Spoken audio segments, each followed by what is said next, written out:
우리 결국 기억신학상 우리 3강입니다. 오직 은혜 우리 시작하면서 같이 찬양하겠습니다. 찬송가 310장입니다. 아 하나님의 은혜로. 제가 이 어릴 때 이 찬송가를 정말 의미 없이 불렀는데 아 이걸 왜 60, 70 됐을 때 그 권사님 장로님들이 그 마음에 진짜 깊은 울림이 있게 부르셨는지 요새 조금씩 알아가는 듯합니다. 예. 자 우리 찬송가 310장 아 하나님의 은혜로 우리 마음 같아서는 1절부터 4절까지 다 부르고 싶은데 우리 시간의 부분을 좀 고려를 해서 1절, 2절 그리고 3절, 4절 이렇게 붙여서 같이 함께 찬양하겠습니다. 후렴을 2번 빼는 것이죠. 네, 그렇게 우리 같이 찬양하겠습니다. 아 하나님의 은혜로 있을 데 없는 자 왜 구속하여 주는지 난 알 수 없도 2절입니다. 왜 내게 굳센 믿음과 또 복음 주셔서 내 마음이 항상 편한지 난 알 수 없도다. 내가 믿고 또 의지함은 내 모든 형편 아시는 주님 늘 보호해 주실 것을 나는 확실히 아네. 왜 내게 성령 주셔서 내 마음 감동해 주 예수 믿게 하는지 난 알 수 없도 4절입니다. 주 언제 강림하실지 혹 밤에 혹 낮에 또 주님 만날 그곳도 난 알 수 없도다. 내가 믿고 또 의지함은 내 모든 형편 아시는 주님 늘 보호해 주실 것을 나는 확실히 아네. 아멘. 은혜와 사랑이 풍성하신 우리의 창조주요 우리의 주관자 되시는 만군의 여호와 하나님, 오늘도 우리에게 가장 좋은 날, 가장 좋은 것 허락하셔서 주님 앞에 예배하며 또 주의 말씀을 배우고 또 주 안에서 그 말씀과 교리로 살아내기 위하여 또 배움의 시간으로 나아갈 수 있도록 은혜 주신 것 감사합니다. 하나님, 오늘 특별히 우리가 하나님께서 우리에게 주신 그 은혜를 상고하고자 합니다. 하나님, 우리의 마음 가운데에 그 은혜를 이해하고 그 은혜를 바라볼 수 있는 귀한 믿음을 더하여 주시고 특별히 말씀을 통하여서 바라볼 때에 우리가 그 말씀을 바르게 이해하도록 우리 안에서 도우시는 성령 하나님의 조명하심과 또 우리를 향한 그 간구와 또 일하심을 함께 누리며 나아가는 복된 시간 되도록 역사하여 주옵소서. 함께하여 주시기를 간절히 소원하며 살아계신 예수님의 이름으로 기도합니다. 아멘. 네, 결국 기억신학 세 번째 시간입니다. 오리엔테이션까지 하면 네 번째 시간이 되겠죠. 제가 원래는 이번 주간도 원래 4일 내일이죠. 3일날 시작해야 되고 그 다음 주도 10일날 해야 되는데 노회 일정이 있어서 부득불 시간을 좀 당겼음에도 불구하고 함께 참석해 주셔서 감사합니다. 온라인 들으시는 분들은 뭐 별로 크게 신경 안 쓰실 텐데 그래서 그게 있었어요. 온라인 분들은 이제 오프라인 분들이 휴강하시면 같이 따라서 휴강이 되시는 거였거든요. 복 받으신 겁니다. 휴강을 하지 않게 됐어요. 그래서 지금 17일도 16일날 당겨서 진행하기 때문에 이번에 16일까지 진행하면 저희는 종강이 23일입니다. 마무리 주간 23일입니다. 그래서 23일 24일이죠. 4월 24일. 4월 24일에는 외부로 나가서 강의와 더불어 식사하고 교제하고 마무리할 수 있도록 하겠습니다. 그래서 제가 좋은 식당을 다 미리 예비해 놓겠습니다. 그냥 여러분들 기쁜 마음으로 회비만 갖고 오십시오.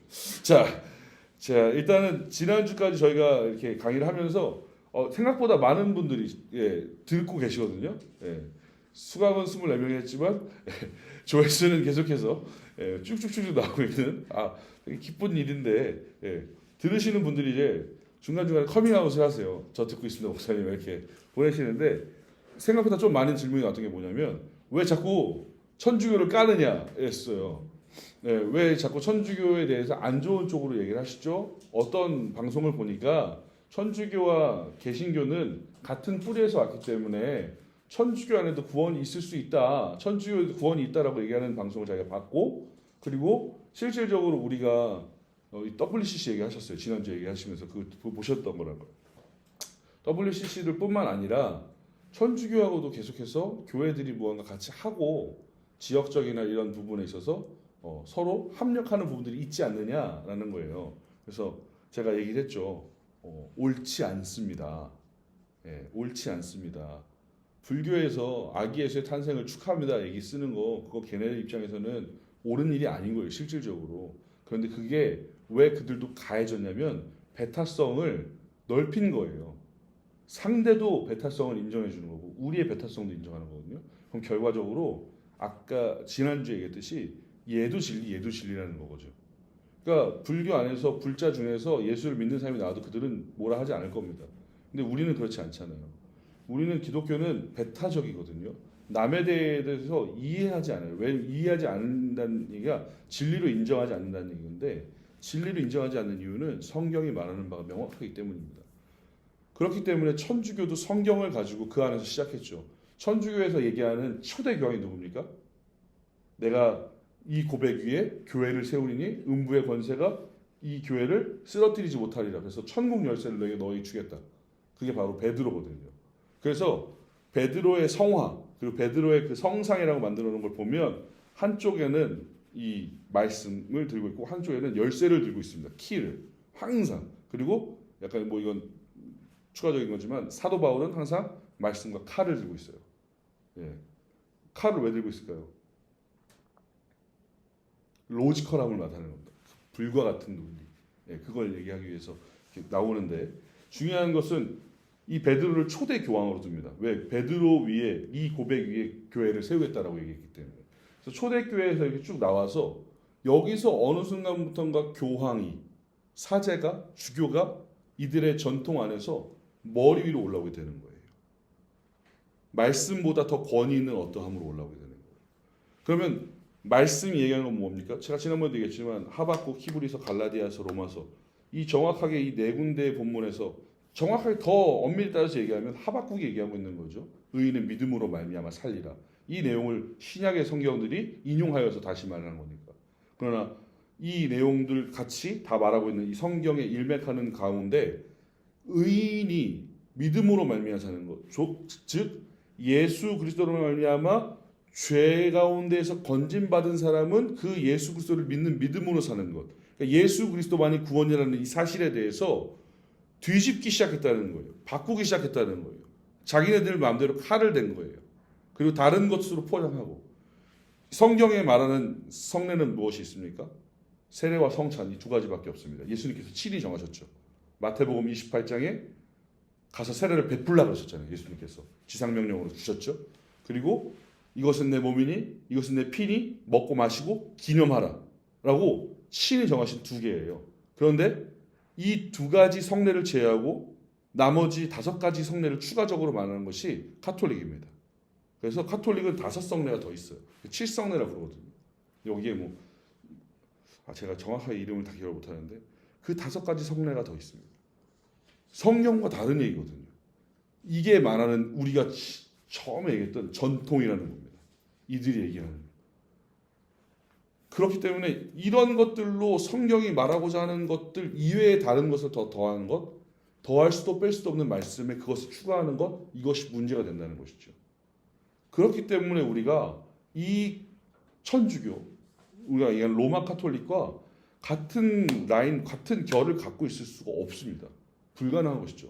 이 사람들이 예수를 믿어요. 예수만 믿지 않습니다. 예수만 구원이라고 생각하지 않습니다. 제가 지난번에도 얘기했지만 공동 중재자, 공동 중보자로 누가 등장했어요? 마리아가 왔잖아요. 그럼 마리아가 왜 공동 중보자가 됐으냐면 거룩한 그분을 낳았기 때문인 거예요. 그러니까 엄마의 모성의 어떠한 대단함이 이 아들을 움직일 수 있다라고 얘기하는 겁니다. 그러니까 이거예요. 아들이 대통령이에요. 그러면은 엄마 입김 들어가면 갑자기 엄마한테 이렇게 요청했던 사람들이 덕을 볼 수 있는 거, 이런 원리라는 거예요. 이런 논리라는 거예요. 쉽게 설명하면 말이 안 되는 것이죠. 그렇기 때문에 우리는 오직 성경, 오직 예수 그리스도 이 연장선에서 이 모든 것들을 봤을 때 같이 우리가 합할 수 없는 존재라는 것을 명확하게 선을 긋습니다. 저는 제가 중학교 3학년 때 진짜 제가 중3 그 겨울을 기점으로 중3에서 고1 넘어가는 그 겨울을 기점으로 제가 그 신학과 믿음에 대한 명확한 결 그리고 하나님에 대한 그 제 인격적인 인정이 시작됐던 그 시점인데 그때에 저한테 영향을 주셨던 그 당시에 이제 목사님이셨던 분이 저한테 이렇게 말씀하셨어요. 자기는 그때 그 목사님이 결혼 안 하셨거든요. 그 강도사님이셨는데 결혼 안 하셨는데 강도사님 결혼 좀 하세요. 강도사님 얼굴이 못생겨서 결혼 못 하는 거 알지? 라고 제가 막 장난치고 막 그랬었어요. 근데 그분이 그랬어요. 야, 내가 세상의 모든 여자들이 다 결혼하자고 얘기해도 나는 천주교 믿는 여자랑 결혼 못 한다. 막 이런 얘기했어요. 그러니까 배가 불렀다 막 이러면서 청년 형들이 막 그런 얘기 하다가 왜 그런지 얘기했는데 가장 큰 적그리스도다. 우리는 같은 결을 탈 수 없다. 그러면서 그런 얘기 했던 게 제가 기억이 납니다. 근데 이제 제가 신학을 하고 목회자가 된 입장에서 성도들에게 그런 문의가 들어왔을 때 저도 동일하게 얘기할 수 있습니다.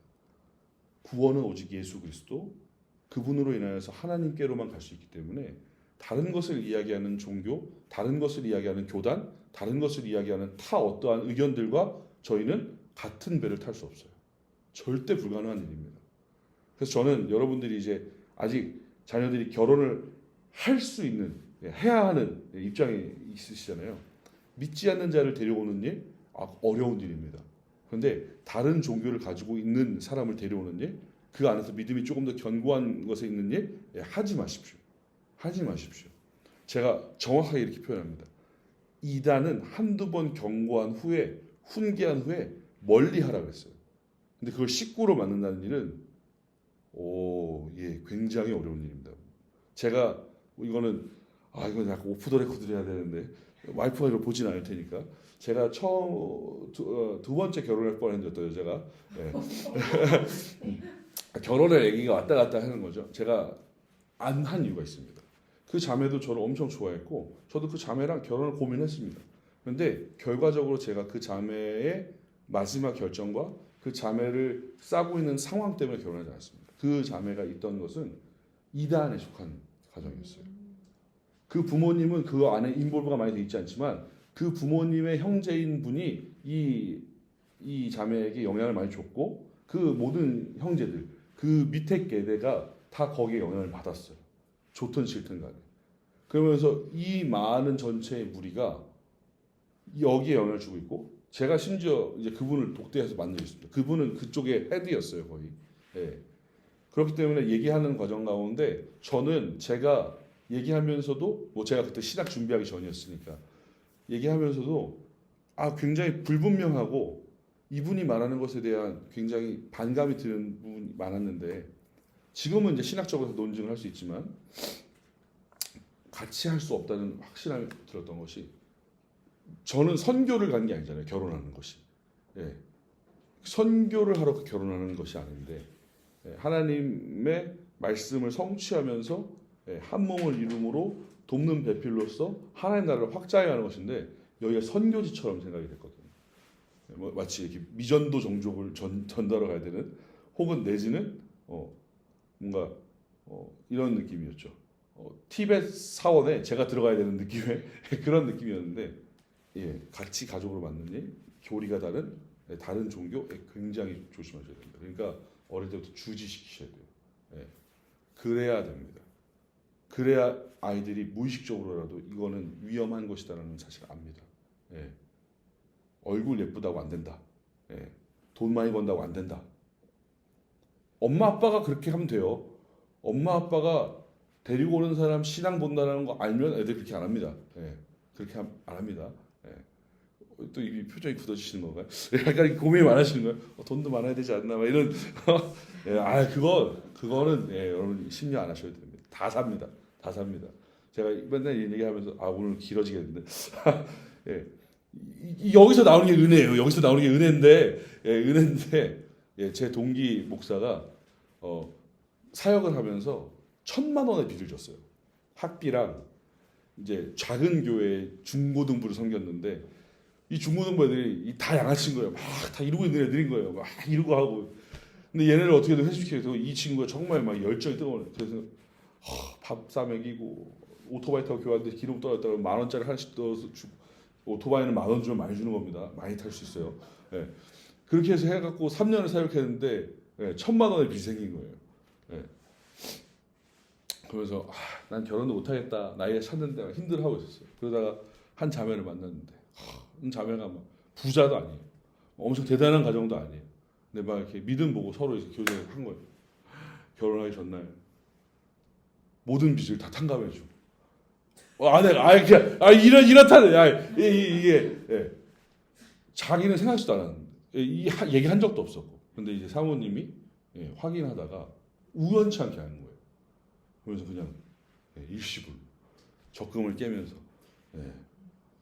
1,000만 원이 쉬운 돈이 아닌 거 아시잖아요. 그렇다는 겁니다. 생각지도 않은 곳에서 날아오는 하나님의 은혜. 지금 제가 뭐 이렇게 얘기하면 좀 속보이는 사람이 될 수도 있지만 여수에서 지금 담임 목회하고 계시거든요. 여수에서 저보다 한 살 형인데 여수에서 담임 목회 하시는데 80평짜리 집에 삽니다.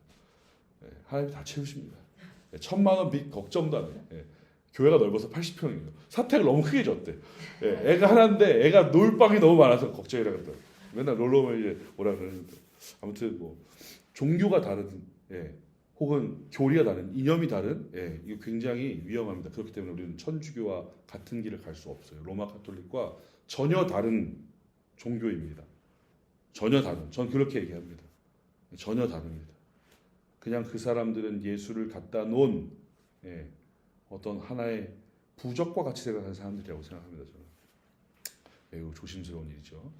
자, 오늘 이제 오직 은혜에 대한 부분을 나누는데 저희가 처음에 오직 성경 그리고 그 다음에 오직 그리스도 그리고 오늘 오직 은혜입니다. 몇몇 그 문헌들에 이 순서를 거꾸로 써는 경우들이 좀 있어요. 그래서 처음에 오직 성경 이거는 뭐 변하지 않거든요. 항상 제일 처음에 탑으로 올라가 있는 게 오직 성경으로 시작하는데 그 다음에 은혜를 얘기하는 경우, 믿음을 얘기하는 경우가 좀 많이 있어요. 그래서 그리스도가 네 번째, 영광이 다음인데 저는 제가 이 순서를 정리한 것이 가장 뭐 칼빈이 이렇게 정리를 해서 갖고 왔고 또 저도 이것이 동일하다고 생각하는 것이 말씀이신 예수 그리스도 곧 그것으로 인하여서 우리가 그분의 은혜를 입음으로 믿게 되는 것이거든요. 우리가 믿어서 은혜를 입는 게 아니고 그것으로 말미암아 은혜 입은 사람이 믿음으로 사는 사람이 살아나는 것이 하나님께 영광이에요. 그 순서거든요. 그러니까 여러분들 이거는 잊지 않고 요 순서와 원리를 좀 기억하시면 좋겠다라는 생각을 합니다. 근데 왜 성경이 가장 먼저 왔는가? 예수 그리스도가 먼저 올라오는 게 아닌가라는 생각을 하실 수 있는데 성경은 제가 말씀드려요. 곧 하나님의 말씀. 하나님의 계시거든요. 그것을 통해야지만 우리가 예수 그리스도를 알 수 있는 은혜가 있는 거예요. 그렇기 때문에 종교개혁의 가장 첫 시발점 이 개혁신학, 개혁교의 이 모든 것에 가장 주체가 되는 건 하나님의 주권, 이 성경 말씀. 그렇기 때문에 가장 위에 있는 겁니다. 이게 여러분들 좀 말씀드리고 싶었던 부분이고요. 자, 오늘은 오직 은혜인데 이런 카페 이름 정말 많았습니다. 옛날에 다방같이 생긴 카페들, 그라시아. 여러분들 그런 세대 아니신가요? 저는 다방을 좀 잘 다녔어요. 다방이라 좀 그렇지만 커피숍, 커피숍 옛날에 그래서 명함도 갖고 가고. 여러분들 다 삐삐 써보셨잖아요. 그래서 삐삐 딱 받으면서 어디 다방 전화번호 찍어주고 그랬던 경험이 있습니다. 전 주로 캔모아였는데 캔모아 빙수의 고장. 자, 유그라티아 이 단어는 지금도 굉장히 사람들에게 많이 쓰이는 단어입니다. 그런데 이 단어가 쓰이는 것이 조금 다르죠. 일반 사람들에게 은혜라고 얘기하는 것과 우리가 얘기하는 은혜는 그 의미는 비슷할 수 있겠으나 그 의미 안에 내포된 본질은 다르다는 겁니다. 예를 들어서 여러분들 우리나라에서 은혜라는 표현을 가장 많이 썼던 그리고 은혜라는 표현이 가장 자주 등장했던 것이 고전 전래동화입니다. 은혜 갚은 까치 그리고 무언가의 은혜를 입은 두꺼비 뭐 이런 식으로 은혜라는 것은 우리가 생각하지 않았는데 거저 입은 것이거든요. 그래서 그것을 갚아야 할 것으로 봅니다. 그런데 우리가 성경 가운데 말하고자 하는 은혜는 그것이 아니죠. 거저 받은 것은 맞으나 갚아야 하는 것이야. 갚을 수가 없기 때문에 이 은혜라는 것은 그리고 주어진 것입니다. 우리의 행위에 어떠함으로 상관없이. 그래서 이 은혜에 대해서 오늘 우리가 좀 살펴보려고 합니다. 자, 특별히 은혜는 우리 기독교의 은혜는 믿음을 반드시 산물로 가져옵니다. 이 은혜가 있어야만 믿음이 생겨나는 것이죠. 그래서 어떤 사람들은 사람이 믿어서 은혜를 누릴 수 있다라고 얘기하는 사람들이 있어요. 그게 인본주의 신학입니다. 사람이 중심이 되는 거예요. 내가 믿어서 은혜를 누리는 거야. 내가 믿었기 때문에 하나님의 자녀가 돼서 은혜를 받는 거야. 그런데 이건 매우 알미니안적인 교리입니다. 알미니안이라고 하는 것은 우리가 흔히 얘기할 수 있는 영국으로부터 시작된 웨슬리언, 메소디스트, 감리교도의 신학입니다. 인간의 의지와 공로가 반영이 되고 투영이 돼야 구원을 이룰 수 있다. 하나님의 백과 인간의 백이 일어나고 붙어야 일이 된다라는 것이 알미니안적인 사고인데, 여러분 이것이죠. 제가 뭐 자주 쓰는 표현입니다. 물에 빠져 죽는 사람이 이렇게 배가 타고 지나가고 있어요. 배가 지나가고 있는 가운데 그쪽에 예수님이 손을 내밀고 계십니다. 예수님이 손을 내밀고 계십니다. 그러면 허우적거리다가 배가 지나갈 때에 잡으면, 내가 예수님 손을 잡으면 구원인 거예요. 내가 잡으면 구원인 거라는 거예요. 그럼 여기서 맞지 않나 싶을 수 있어요. 우리가 어린 시절부터 교단의 모호함을 갖고 있는 게 우리나라 교회이기 때문에 감리교단에서 자라든 장로교단에서 자라든 예수 믿고 천국 간다는 얘기를 계속했어요. 그런데 그 믿는 방법과 어떠함에 대해서 잘 얘기를 안 하는 것처럼 보이지만 인간의 행위와 공로와 선행 등에 대해서 얘기하는 곳이 더 많은 곳이 감리교단입니다. 내 의지가 있어야 돼. 내 어떠함이 필요한 거예요. 그런데 그게 아니거든요. 장로교단, 개혁신학이 얘기한 건 구원받은 사람은 변해요. 내가 그렇게 살려고 하는 게 아니라 내가 받은 구원의 은혜가 너무 커서 내가 이전처럼 못 사는 거예요.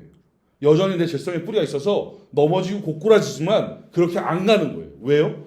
이 은혜가 그것을 돌아가게끔 할 약한 것이 아니기 때문에. 내가 은혜 받았으니까 착하게 살아야지 이게 아니라는 거예요. 자연스러운 반응인 거예요. 자연스러운 반응. 그래서 그 선함을 통하여서 그 변화된 모습을 통하여서 하나님께 영광이 되는 것, 즉 하나님이 드러나는 것. 마태복음 5장에 나오는 그 내용이거든요. 그런데 인간의 어떠함으로 구원을 받는다? 지나가는 배에 예수님이 손 내밀고 있어서 빠져있던 내가 손을 잡았다? 그럼 내가 이제 물도 좀 빠진 것 같고 여기서부터 헤엄칠 수 있게 손을 놓으면 되는 거네요. 그럼 난 구원을 내가 선택한 것을 포기할 수도 있는 거거든요. 말도 안 되는 거죠. 제가 늘 말씀드리는 것은 저쪽에서 주님이 오십니다. 배를 타고 수만 명이 빠져 있어요. 막 빠져 있는데 살려주세요 아니야. 그냥 이분이 잡아 채시는 거예요. 목덜미를. 내가 발버둥을 치든 허우적거리든 상관없어요. 이 손이 잡아서 나를 배에 건져 올려놓는 거거든요. 배에 건져 올려놓는다는 얘기 뭐냐면 안 떨어진다는 겁니다. 거기서. 구원받은 인생은 구원에서 떨어지지 않아요. 이것이 오늘 또 우리가 볼 은혜의 성령의 은혜 가운데 나오는 견인교리와 같이 이어지는데, 지난번에도 말씀드렸다시피 거듭난 칭의 중생이 있는 그 인생은 성화의 관, 성도의 견인, 그 천성에 가기까지 하나님께서 우리 안에 내주하게 도우시는 성령을 주심으로 말미암아 예수 그리스도가 보낸 그 하나님의 영, 아버지의 영으로 말미암아 예수의 영으로 말미암아 우리가 이 땅 가운데 살아갈 때 예수를 바라봄으로 하나님을 붙들게 하는 그 은혜를 끊임없이 주시거든요. 그렇기 때문에 이 사실이 우리는 기본적으로 갖고 있어야 다른 교단이 와서 다른 교단과 부딪혔을 때 우리가 헷갈리지 않을 수 있습니다. 저는 설교 들을 때 옛날에 그냥 다 아멘 하면 되는 줄 알았어요. 저는 담임 목사님이 하시는 기조가 그래서 어느 한편으로 아주 좋습니다. 아멘? 예, 억지로 시키는 거 아닙니다. 제대로 교육받고 제대로 말씀 듣고 제대로 설교를 하면 아멘은 나옵니다. 지극히 당연한 거예요. 그런데 성경에 있는 말을 하지 않고 성경이 말하는 것과 다른 얘기를 하면 아멘이 안 나오는 게 당연한 것이죠. 그래서 간혹가다 금요일날 오시는 분들 중에서 계속 그렇게 뭐 선배님들이니까 제가 뭐라고 그렇습니다. 안 돼요. 그거는. 자, 그래서 오늘 이 믿음은 인간의 자유의지가 아니라 하나님의 은혜다라는 것을 중점으로 보시면서 한번 나눠보려고 합니다. 특별히 여기 자유의지에 대해서 제가 할 말이 참 많은데 자유의지는 선악과를 먹고 안 먹고의 문제가 아니에요. 우리가 제일 크게 오해하는 것 중에 선악과를 먹는 것, 안 먹는 것 이게 자유의지다라고 생각하는데요. 반대입니다. 선악과를 먹고 안 먹고가 아니라 하나님의 말씀에 순종하느냐 거부하느냐 이것이 자유의지의 관점을 보는 가장 다른 관점입니다. 내가 선악과를 먹느냐 안 먹느냐 고르는 선택의 문제가 아니라 죄로 가느냐 하나님께 붙어 있느냐 이 차이라는 거거든요. 이건 제가 나중에 한번 또 강의를 할 수 있을 때 뭐 이거 마지막 주에 한번 나눠봐도 될 만한 내용이라고 생각하니까 부터 한번 보겠습니다. 자, 계속해서 보는 주제죠. 5S 솔라 스크립투라 솔루스 크리스투스. 오늘은 제가 오늘 오타를 쳤네요. 이 솔라 그라티아입니다. 솔루스 제가 복사 붙여넣기 하니까 이런 겁니다. 저도 라틴 사람이 아니라 라틴어가 좀 자, 솔라입니다. 솔라 그라티아. 자, 그래서 나오는데 자, 종교 개혁의 시발점으로부터 이 5S가 나온 거예요. 개혁신학. 말씀으로 돌아가 말씀으로 개혁돼야 되는. 그래서 말씀으로 구원에 대한 것들을 다시 재정립하고. 그래서 성경, 그리스도. 오늘 이제 이 은혜에 대해서 얘기하는 겁니다. 이 은혜를 얘기할 수밖에 없는 이유는 바로 썩어진 카톨릭으로부터 나온 거예요. 왜냐하면 가장 큰 문제가 뭐였습니까? 구원관이었잖아요. 95개조 반박문이 여러분 나중에 한번 전문을 읽어보시면 좋아요. 인터넷에 아마 위키나 이런 데 치면 95개조 반박문의 전문이 나오거든요. 1번부터 95번까지 뭘 잘못했느냐, 뭐가 문제냐라고 루터가 질문한 그 내용들이 써 있는 겁니다. 그런데 그 중에서 13번이었나 27번이었나 제가 정확히 번호가 기억이 안 나는데 의인은 믿음으로 말미암아 구원받는다고 하는데 왜 고해성사와 이런 일들로 인하여서 죄를 덜어내는 일과 그리고 왜 연보를 통하여서 우리가 구원을 받는다는 것을 이야기합니까? 이거 질문이었어요. 그러니까 의인은 믿음으로 말미암아 구원받는 거 아닙니까? 이 질문이었거든요. 그 당시에 갖고 있었던 그 카톨릭의 악한 모습들, 말씀을 말씀으로 가르치지 않고 구원을 돈으로 사고 파는 일들, 심지어 믿지 아니하고 알지 못하는 이에까지 구원을 시킨다는 명목으로 그들을 위해서 돈을 내라는 그런 일들이 이 당시에 있었다는 것이죠. 그러면서 신부와 사제가 교황이 예수 그리스도와 자신들 사이에 중간 역할을 해주는 중재자의 역할처럼 그들이 없이는 구원받을 수 없는 듯한 그 시대를 만들었다는 것이에요. 그러나 복음은 무엇입니까? 굿뉴스잖아요. 제가 말씀드렸죠. 유앙겔리온, 예수 그리스도. 죄인인 우리가 예수 그리스도로만 말미암아 구원을 얻는다는 것. 중재 역할이 없다는 거예요. 중간 역할이 없어요. 예수 그리스도만이 중간 역할이신 것이지 아무 없다는 거예요. 그래서 그리스도의 사역에 근거한 성령의 직접적인 역사가 있을 때만 우리가 구원받는다는 사실을 얘기하기 위한 것이 이 솔라 그라티아에 대한 핵심적인 내용입니다. 그래서 기독교 복음이 말하고자 하는 가장 독특한 것이죠. 다른 종교들은 이걸 얘기하지 않습니다. 은혜예요, 바로. 다른 종교는 자신의 열심과 어떠한 공로와 그 어떠한 단계적인 부분들을 거칠 때 자신이 해탈 혹은 그것으로 인한 열반, 구원, 어떠한 정점, 그 초월하는 세계를 경험한다고 말합니다. 그러나 오직 전 세계에 유일하게 단 한 종교, 우리 기독교만 예수 그리스도의 은혜로만 말미암아 구원을 얻는다고 얘기해요. 이게 기독교가 가진 독특성이에요. 인간의 공로, 열심 아무 상관없습니다. 그 전에 우리 안강도사님이 설교를 언제 했었는지 기억이 안 나는데 밀양을 보여준 적이 있죠. 옆에 조그맣게 화면에 밀양을 보여준 적이 있잖아요. 거기서 전도연의 아이를 죽인 그 살인범이 교도소 안에서 저는 이미 죄사함을 받았다. 예수 그리스도 말미암아. 근데 그 말은 사실이죠. 그분이 진짜로 고백했다면. 그건 인간의 생각으로는 이해할 수 없는 부분이거든요. 어떻게 애를 죽였으면 이런 일을 해서 교화가 되고 그리고 나한테 직접적으로 사과를 하고 내가 너를 용서했다 그랬을 때도 이 뒤에 어떠한 뒤끝이 없어야지만 그것이 진짜 용서된 것 같은데 그것이 진짜로 네가 죄가 없다고 말할 수 있는 것 같은데 그거가 상관없다는 거예요. 그리스도의 은혜, 구원의 은혜는 그것과 상관없다는 거예요. 이게 기독교의 참 아이러닉한 부분입니다. 그러나 이 은혜를 통하여서 우리가 바라볼 수 있는 더 넓은 은혜의 세계가 있다는 것을 여러분들이 보시면 좋을 것 같아요. 자, 우리 한번 박스 같이 한번 읽어보겠습니다. 함께 읽습니다. 종교개혁의 핵심 사상들 중에 하나는 오직 은혜의 가르침이다. 사실 이것은 성경의 복음이 가르치는 핵심 진리이다. 그럼에도 지난 2000년의 기독교 역사 속에서 온전히 오직 하나님의 은혜가 아닌 하나님의 은혜를 무시하거나 혹은 하나님의 은혜에 인간의 노력이나 교회의 제도, 교화 등을 추가하는 방식을 취함으로써 왜곡시키는 일들이 때때로 있었다. 주님이 골고다 언덕에서 감당하신 십자가의 죽음으로 말미암아 성전 지성 사업에 휘장이 위로부터 아래로 찢어졌다.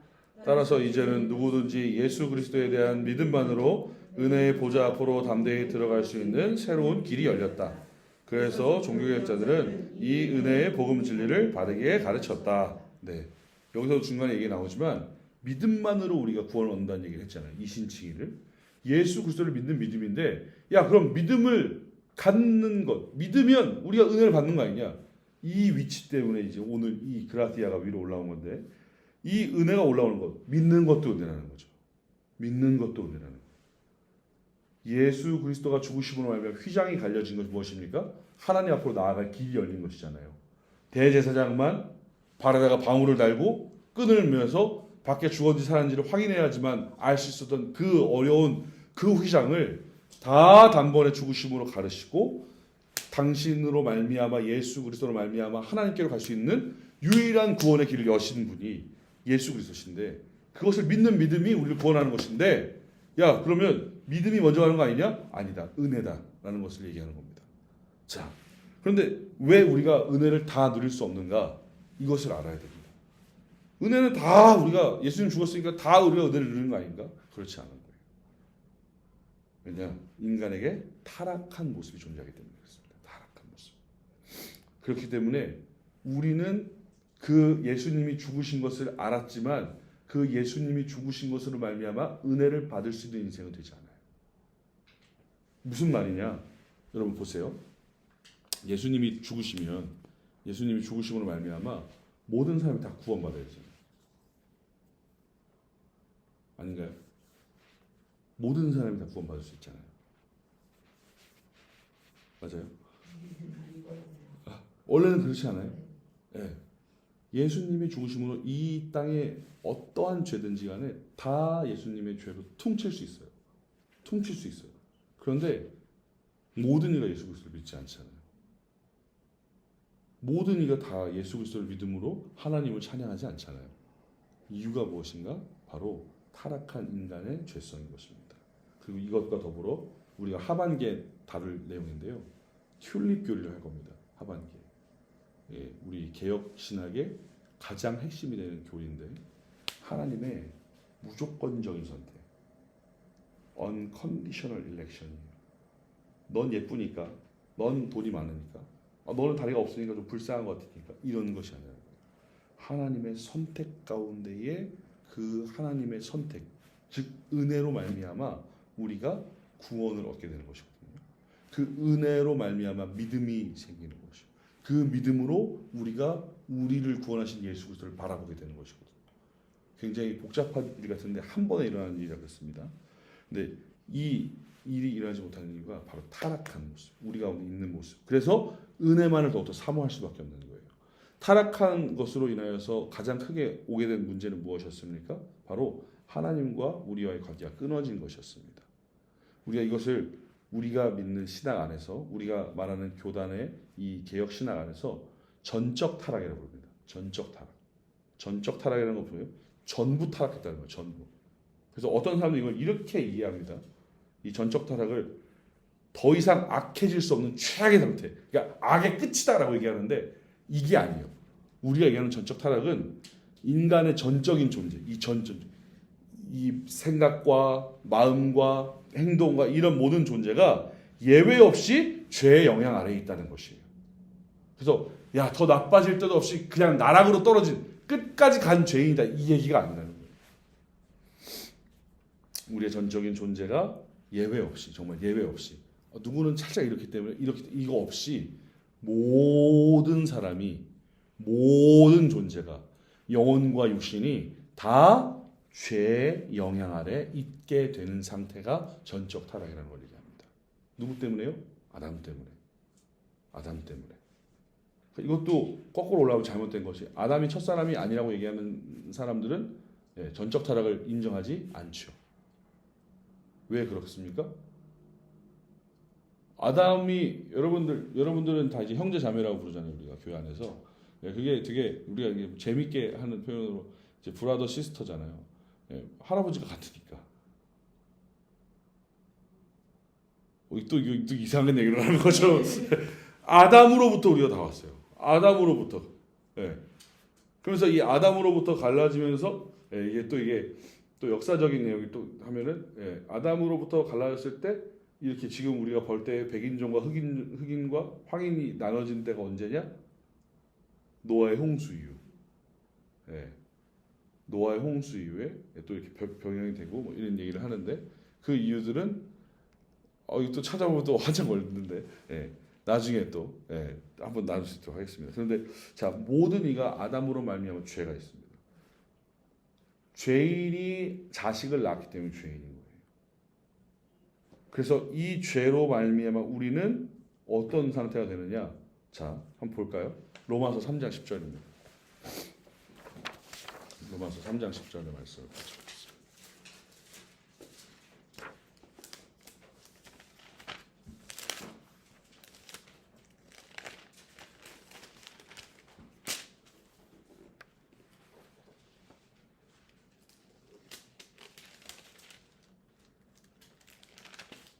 자, 함께 읽습니다. 시작. 기록된 바 의인은 없나니 하나도 없으며. 아멘. 의인이 있다 없다? 없다.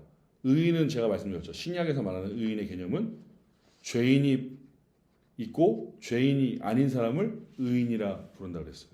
죄가 없는 사람을 의인이라. 그러면 하나님 앞에서 볼 때에 죄가 있는 사람이 죄인이고 죄가 없는 사람이 의인이라고 동일한 그 형식으로 우리가 생각했을 때 의인이 있다 없다? 하나도 없어요. 하나도 없다는 거예요. 왜요? 죄로 말미암아. 근데 그 다음 자가 더 무서워요. 11절에 이렇게 얘기하죠. 깨닫는 자도 없고 하나님을 찾는 자도 없다 그랬어요. 이것이 앞에 있는 10절을 보완하는 내용인데 이겁니다. 의인이에요. 죄로 인하여서 전적 타락된 인생인데 깨닫는 자, 깨닫는 것을 여기서 노티티아라, 아센수스라는 이런 표현을 쓰는데 그것이 뭐냐면 지적인 알미예요. 지적인 알미는 뭐예요? 지적으로 타락했다는 거예요. 우리가 원래 아담이 죄가 없기 전에 하나님과 교제했습니다. 하나님이 말씀하시는 걸 직접 들었어요. 부르시는 건 알았죠. 그리고 아담이 행하는 것을 하나님이 보시고 하나님이 아담의 행하는 것을 보시고 좋아하셨어요. 그 상황이에요. 하나님에 대해서 이미 알고 있었다고요. 그런데 마치 바이러스가 들어간 컴퓨터처럼 지식 능력이 수행이 불가해진 겁니다. 하나님을 바라볼 수 없게 되는 거예요. 그래서 깨닫는 자가 없다라는 표현이 지적인 타락까지를 얘기합니다. 그럼 여기서 그 다음 또 더 두려운 거 있죠. 하나님을 찾는 자가 없다. 찾는 자는 무엇입니까? 영적인, 의지적인 타락입니다.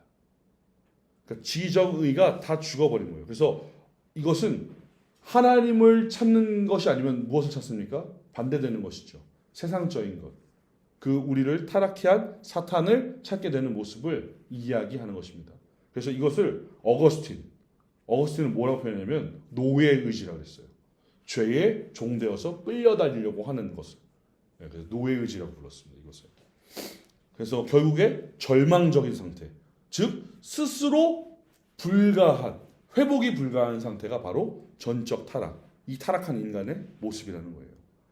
그런데 이것을 가지고 초대교부였던 이 어거스틴과 더불어서 3명이 또 있습니다. 펠라기우스라는 사람이 있어요. 이 펠라기우스는 그 418년에 종교회의 때 이단으로 정죄가 됐기 때문에 이 사람은 뭐 이런 반대파가 있었다는 건데 펠라기우스 이거예요. 이 4세기 때 가장 핵심이었던 이슈가 이거였어요. 사람들이 맨날 철학적으로 생각하고 이 로마에 뿌리가 있었던 사람들이기 때문에 이런 걸 하는 겁니다. 야, 인간이 타락했다고 하는데 야, 그 안에 그래도 선을 행할 수 있는 능력이 좀 남아있지 않을까? 야, 그래도 선한 능력이 좀 있지 않을까? 라고 했어요. 그러면 펠라기우스가 뭐라 했냐면 야, 맞아. 인간에게는 여전히 선한 능력이 남아있어. 라고 얘기하는 거예요.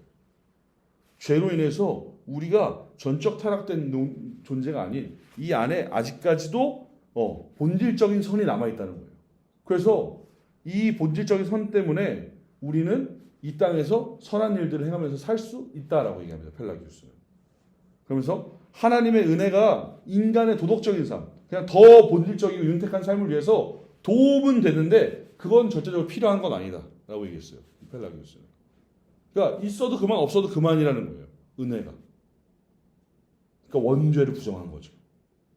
이 펠라기우스가. 그러나 어거스틴이 얘기합니다. 아니다. 야, 우린 죄인이다.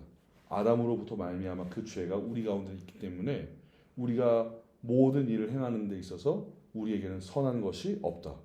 그래서 하나님의 은혜는 그냥 우리에게 단순하게 그냥 도움을 주는 정도가 아니라 이게 있어야지만 우리가 살 수 있는 것이다 라고 얘기하는 거예요. 그래서 이 선에 대한 개념을 저는 펠라기우스가 아예 잘못 이해했다고 생각합니다. 죄와 반대되는, 즉 하나님과 반대되는 사탄, 하나님, 이것으로 펠라기우스가 생각을 했어야지 더 옳지 않았는가라는 좀 생각을 하는데, 그래서 이 어거스틴과 펠라기우스 이 두 사람이 전적 타락에 대해서 좀 다른 이야기를 했었고, 특별히 펠라기우스는 418년 종교회의 때 이단으로 정죄됩니다. 어거스틴의 내용을 따라서 여러분들이 나중에 이 개혁신학의 뿌리를 그냥 말씀하시다 그러면 이렇게 얘기하시면 돼요. 어거스틴, 칼빈 이렇게만 얘기하셔도 됩니다. 그 어거스틴 이전에는 바울이라고 얘기하셔도 돼요. 바울, 어거스틴, 칼빈 이게 거의 뿌리라고 보시면 됩니다. 그래서 이 어거스틴은 전적으로 타락한 인생이다. 우리는. 그리고 이 인생에게 하나님의 은혜가 있어야만 우리는 본질적 선, 즉 하나님께서 말씀하시는 좋았더라, 토브의 그 단계, 하나님께서 보시기에 좋았더라 말씀하시는 그걸 단어를 토브라는 단어를 쓰거든요. 히브리어 토브. 그래서 그 단어를 쓰는데 그 관계를 우리가 회복할 수 있다라는 것을 얘기했어요. 그래서 하나님의 은혜가 절대적으로 필요하다. 우리는 은혜만을 바라볼 수밖에 없는 존재다. 우리의 힘으로 스스로 할 수 없다라는 것을 이야기했습니다. 그래서 하나님께서는 이 은혜가 있어야지만 살아날 수 있는 이 인생을 위해서 하나님의 자녀들을 위해서 은혜를 베풀어 주십니다. 특별히 하나님은 새 위격으로 한 분 하나님으로 삼위일체 하나님으로 계시지 않습니까? 여러분들 이거 똑같아요. 삼위일체를 해석하면 어렵습니다. 그런데 삼위일체가 믿어집니다. 그러면 자, 삼위일체가 믿어지는 것은 우리의 지적인 어떠함 때문인가? 아니면 어떠한 뭐 이렇게 우리가 큐브 하다가 어쩌다가 막 돌렸는데 띡 하고 맞았는데 됐다 이건가? 아니, 은혜예요. 정말로 탁월한 석좌 교수가 삼위일체에 대해서 얘기하는 것을, 아내가 믿는 사람이었는데 이 삼위일체에 대해서 얘기하는 것을 이해할 수가 없기에 논문을 800여 개의 논문을 읽고 이게 뭔가에 대해서 이해하고 싶은 마음에 자기의 은퇴 이후에 72부터 81까지의 인생을 쏟아부었다는 거예요. 9년이라는 시간을. 근데 이해가 안 됐대요. 그런데 아내는 대학교 다니다가 애를 뵈서 대학도 다 못 마치고 그렇게 아이 낳고 키우다가 샀는데 이 쉬운 게 왜 이해가 안 되냐고 물어봤다는 거예요. 그래서 이 석자 교수가 화가 나갖고 어떻게 이게 가능하냐. 근데 아내가 한 말이 딱 정확했어요. 믿으면 된다. 믿으면 이해가 되는 거거든요. 근데 여러분들이 삼위일체가 이해가 되신다? 삼위일체에 대해서 내가 거부가 되지 않고 이것이 그렇게 수답된다? 그게 여러분 믿음이 있기 때문에 가능한 겁니다. 그 믿음은 은혜를 선지합니다. 그래서 요 하나님의 자녀들을 위한 은혜를 볼 때 삼위일체 하나님의 그 모습을 보게 될 텐데, 첫 번째는 일하시는 하나님이에요. 우리를 위해서 일하시는 하나님. 특별히 이 일하시는 하나님을 어떻게 하시느냐? 사랑의 관계, 즉 원래 하나님과 교제했던 관계로 우리를 부르시는 분이십니다. 일하시는 하나님은 사랑의 관계 속으로 우리를 다시금 초대하십니다. 왜요? 아담아! 불렀을 때 아담 들었어요. 하나님, 저 지금 애들 이름 지어주러 가야 돼요. 저 코가 기레가 있는데 제 코끼리라 불러야 될 것 같고, 이런 거 하러 다녔다면 교제했던 관계죠.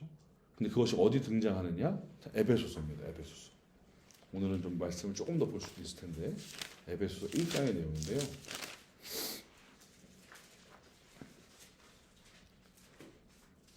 자, 에베소서 1장 3절로 6절까지 한번 읽어볼게요. 에베소서 1장 3절로 6절입니다.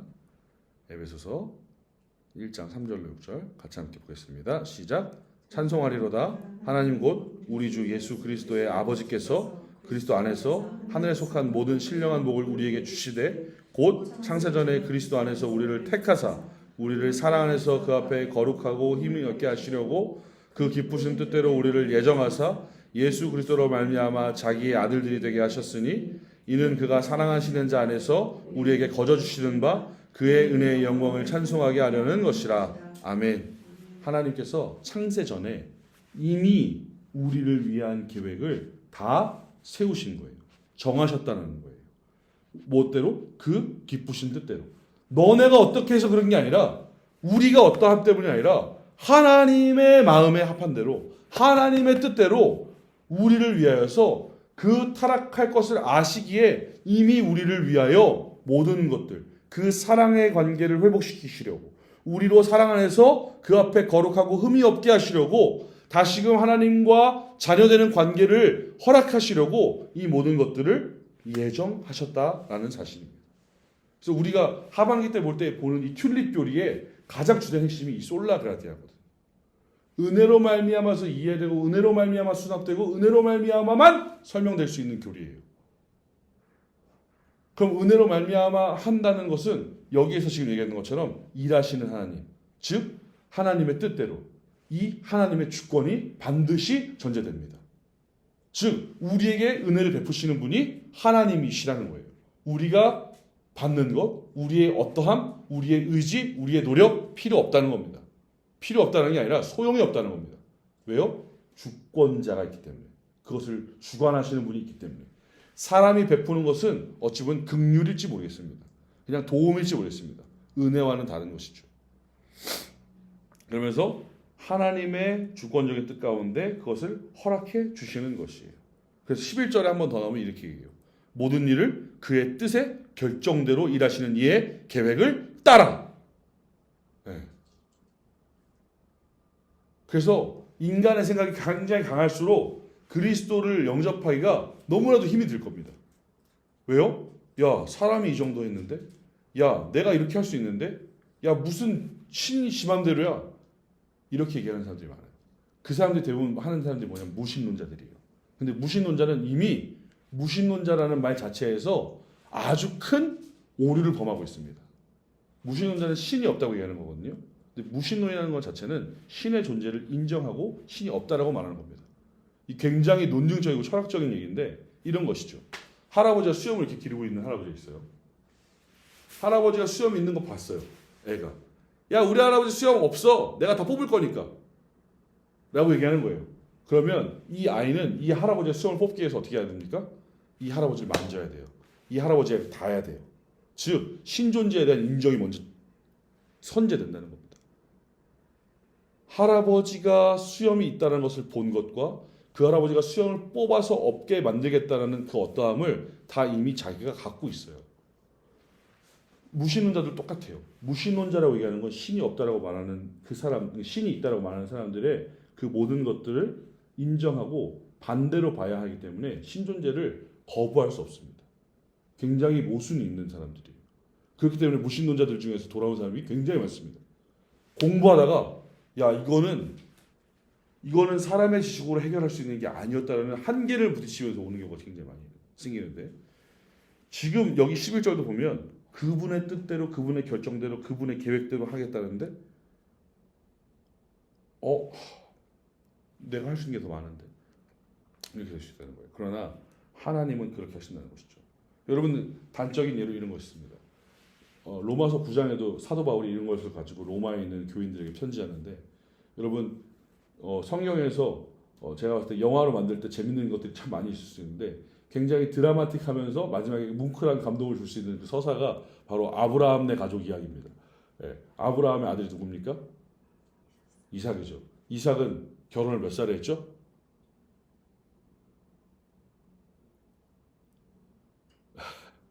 40살, 60살. 예, 60살 했어요. 예, 60이 될 때까지 노총각으로 살다가 자기가 좋아하는 여자랑 연애한 것도 아니고 어떻게 결정하죠? 예, 아빠가 종시켜 보냈어요. 저쪽 동네 가서 찾아봐. 근데 예쁘고 뭐하고 찾으라는 얘기 안 했어요. 그런 얘기 안 했어요. 하나님 예비하신 사람이 있다. 근데 이 종이 아브라함의 신앙을 따라갑니다. 그래서 찾아요. 데리고 와서 리브가랑 살아요. 그것만 해도 되게 뭉클한 뭔가 이렇게 하나를 만들 수 있을 것 같은데 이 리브가와 이삭 사이에서 애들이 나옵니다. 누가 나오죠? 에서와 야곱이 나오죠. 에서와 야곱이 나오는데 에서와 야곱 딱 봤을 때 뭐 이런 거죠. 회장님 가문에 아브라함 그 당시 엄청난 부자였습니다. 예. 고대 근동 지방에서 아브라함과 같은 부자는 없어요. 욥이랑 거의 같은 수준입니다. 그런 정도로 보시면 돼요. 이 거대 기업에 장남과 차자가 딱 태어났는데 장남은 멋있어. 키도 크고 막 박서준 막 이런 느낌입니다. 예, 저는 그 선제 업고 티요 선업 티를 못 받아서 모르겠는데 변우석 그 사람이 엄청 인기가 많더라고요. 잘생겼나요? 그래요. 이게 어머니들이 이렇게 하는 거면 잘생긴 겁니다. 자, 이런 느낌이에요. 그래서 막 업무에도 탁월하고 막 옆에 막 사람들이 따라다니고 이런 사람인데 차남이 딱 있는데 차남은 막 이렇게 안경제비에 막 이런 나는 경영권 관심 없어 막 이런 느낌에 막 이런 애인데 갑자기 야곱과 에서가 이렇게 있었는데 에서에게 야곱이 팥죽 한 그릇에 장자권을 다 뺏어왔어요. 야 이거 드라마로 봤을 때 이거 말도 안 되는 야 이거 여기에다 몰아줘야지. 근데 왜 그렇게 됐을까? 이게 하나님의 주권이라는 거예요. 우리는 이해할 수 없거든요. 나올 때 형의 발꿈치를 잡고 나오잖아요. 뒤꿈치를 잡고 나오잖아요. 욕심이 있어서 뭐 그랬다. 그러면 아니다. 뭐 그래서 나중에 막 의사들이 쌍태아가 생겼을 때에는 먼저 나온 애가 원래 첫 번째가 아니라 나중 나온 애가 첫 번째다. 이런 얘기를 하거든요. 생성이 뭐 어쩌고 다 필요 없고요. 하나님의 주권 가운데 그렇게 하셨다는 거예요. 우리가 생각했을 때 야곱이 아는 것보다 에서가 하는 게 훨씬 더 멋있었을 수도 있어요. 그럼 막 우리가 다 지금 막 현재 막 우리 거의 대부분 남자들이 막 아랍 남자처럼 막 코 이렇게 막 수염 막 이렇게 뭐 이런 삶일 수도 있는데 에서가 그렇게 형과 비교했을 때 우리가 보여지는 입장에서 덜 이미지가 주인공 같지만 하나님의 계획은 달랐다는 거예요.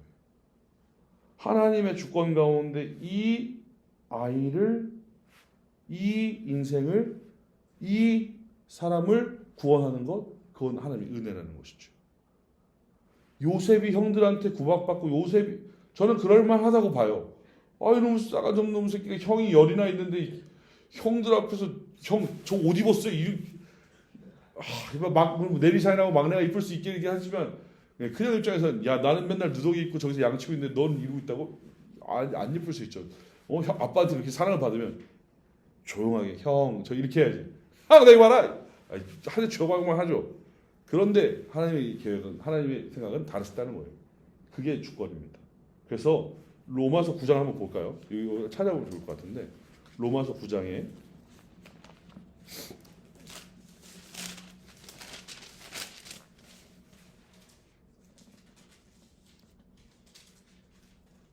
이게 진짜 너무 이렇게 왜 그러시는 거야? 이런 마음이 드는 본문인데 9장 10절로 16절까지 한번 같이 볼게요. 자, 10절로 읽겠습니다. 시작. 그뿐 아니라 리브가가 우리 조상 이삭 한 사람으로 말미암아 임신하였는데 그 자식들이 아직 나지도 아니하고 무슨 선이나 악을 행하지 아니한 때에 택하심을 따라 되는 하나님의 뜻이 행위로 말미암지 않고 오직 부르시는 이로 말미암아 서게 하려 하사 리브가에서 이르시되 큰 자가 어린 자를 섬기리라 하셨나니 기록된 바 내가 야곱은 사랑하고 에서는 미워하였다 하신과 같으니라. 그런즉 우리가 무슨 말을 하리요? 하나님께 불의가 있느냐? 그럴 수 없느니라. 모세에게 이르시되 내가 긍휼히 여길 자를 긍휼히 여기고 불쌍히 여길 자를 불쌍히 여기리라 하셨으니 그런즉 원하는 자로 말미암음도 아니요 다른 박질하는 자로 말미암음도 아니요 오직 긍휼히 여기시는 하나님으로 말미암음이라. 결국 하나님 마음이라는 거예요. 주권이 다 하나님께 있다는 거예요. 왜 얘는 은혜 받는데요? 얘 왜는 구원 받는데요? 얘도 타락했고 나도 타락했는데 왜 하나님 마음이라는 거예요. 하나님. 이게 하나님의 주권입니다. 전 이 말이 너무 힘들었어요. 내가 긍휼히 여길 자를 긍휼히 여기고 내가 불쌍히 야 내 마음이야. 와 이거 이야기가 얘는 너무 불쌍한데요. 얘는 너무 근데 이제는 이해가 됩니다. 그런 것이죠. 그렇게 하나님께서 당신의 주권 가운데 그 은혜가 있음을 보여주십니다. 사랑 속으로 다시금 그 구원의 관계로 자녀로 회복시키시는 것. 그러면 그것을 이루시는 또 성자 하나님 예수 그리스도의 사역이 나옵니다. 바로 속죄 사역이에요. 우리의 뭐가 해결됩니까? 죄가 해결되는 거예요. 우리는 스스로 타락했기 때문에 타락된 존재이기 때문에 스스로 회복할 수 있는 건덕지가 없다고 그랬잖아요. 그래서 하나님께서 우리를 사랑하셔서 은혜를 베푸시는데 그 은혜를 가시적으로 보게 하신 것이 바로 예수 그리스도신 것이죠. 그 예수 그리스도가 십자가에 달려 죽으심으로 말미암아 계속해서 그 양을, 그 소를, 그 비둘기를 잡아서 계속해서 죽이고 죽여야만 했던 그러나 해결되지 않았던 그 죄의 고리를 단번에 끊으신 것이죠. 고린도후서 5장 21절인데요. 고린도후서 5장 21절입니다. 오늘 본문을 좀 많이 찾죠. 왜냐하면 제가 말하면 그렇지만 이 성경에 있는 말로 하면 조금 더 신빙성이 높아지지 않습니까? 말씀을 통해서 푸는 겁니다. 자, 고린도후서 5장 21절. 자, 함께 읽습니다. 시작. 하나님이 죄를 알지도 못하신 이를 우리를 대신하여 죄로 삼으신 것은 우리로 하여금 그 안에서 하나님의 의가 되게 하려 하심이라. 아멘. 의가 되게 한다는 건 뭡니까? 죄가 있다 없다? 없다는 거예요. 신약의 의는 다 이 개념으로 해석하셔도 무방합니다. 그러면 해석하실 때 조금 더 쉬울 수 있어요. 맨날 의가 어떻고 나오는데 그렇게 해석하시면 조금 더 쉽게 성경을 푸실 수는 있습니다. 죄가 없으신, 죄를 알지도 못하신, 이거 죄 알지도 못하시는 건 죄와 상관이 없으시다는 표현입니다. 죄와 닿아 있지 않다, 죄와 연계되어 있지 않다는 것을 얘기하는 거예요. 그분이 누구십니까? 예수 그리스도. 그분으로 말미암아 우리를 의롭게 하시는 것. 즉 예수 그리스도가 십자가에 달려 죽으심으로 말미암아 모든 그 죄를 단번에 해결하신. 구약의 제사는 계속해서 잡아도 끝나지 않았어요. 내가 죄를 질 때마다 잡았거든요. 여러분 구약에서 제사하는 과정 가운데 어떠한 사람이 제사를 이렇게 하고 끝냈다라는 걸 여러분 기억하신 적 있습니까? 그런 성경은 들으면 기록되어 있지 않거든요. 계속해서 죄를 질 때마다 잡았어요. 그러니까 얘네가 얼마나 많은 유목을 했겠습니까? 그 유목하는 사람 중에서 돈을 제일 잘 벌었을 혹은 제일 잘 살았을 사람들이 누구냐면 바로 흠없고 티없는 어린 양을 계속해서 유지시키는. 왜요? 흠과 티가 없어야 제물로 쓸 수 있으니까. 그래서 나중에 예수님께서 야 여기가 무슨 장사꾼의 소굴이냐? 니네 왜 돈 바꿔주고 있어? 왜 그랬냐면 이제 신약의 시대로 오면서 애들이 머리가 좀 컸어요. 야 우리가 굳이 맨날 나 요새는 돈놀이 하는데 나 옛날처럼 목축 안 하는데 양이 어딨냐? 야 성전 앞에 가면 팔자. 아 그래? 야 근데 나 돈이 10,000원짜리밖에 없는데 한 마리에 990원인데 야 그럼 잔돈 얼마나 많아? 야 내가 돈 바꿔주는 일 하면 되지. 그거 한 거예요. 성전에서. 양의 문이라고 불렀던 제물이 들어가는 문 바깥에 흠없고 티 없는. 여러분들 자녀 키워보서 아시죠? 저희 아들이 처음에 이제 얼마 전에 점이 처음 생겼어요. 여기에 목 근처에 점이 하나 처음 생겼는데 나면 점 없어요. 흠 없잖아요. 여러분 아이 보셨을 때 몽고번점 빼고 없습니다. 점 없어요. 아마 이런 복점이나 이런 것들은 여러분 아시죠? 이런 건 다 이게 종양이라는 거, 나중에 떨어지고 떼야 되는 거 없습니다. 점이 없어요. 태어날 때부터 막 여기 뭐 점을 막 달고 다니면 없어요. 제가 이거를 첫째 점을 보면서 첫째가 점 날 때가 둘째 태어나기 한 몇 주 전이었거든요. 그래서 둘째 태어나면서 몸을 샅샅이 뒤졌어요. 얘는 진짜 있나 없나 궁금한 거예요. 없더라고요. 없어요. 그런 가운데 일을 해서 했지만 한 번 드리고 딱 끝났다라는 게 없었잖아요. 갈 때마다 그러니까 예루살렘에 예배 드리러 갈 때마다, 절기 때마다, 올라갈 때마다 하나님 전에 나가야 되니까 죄 있는 모습을 알 수 없으니까 계속해서 잡아 죽인 거예요.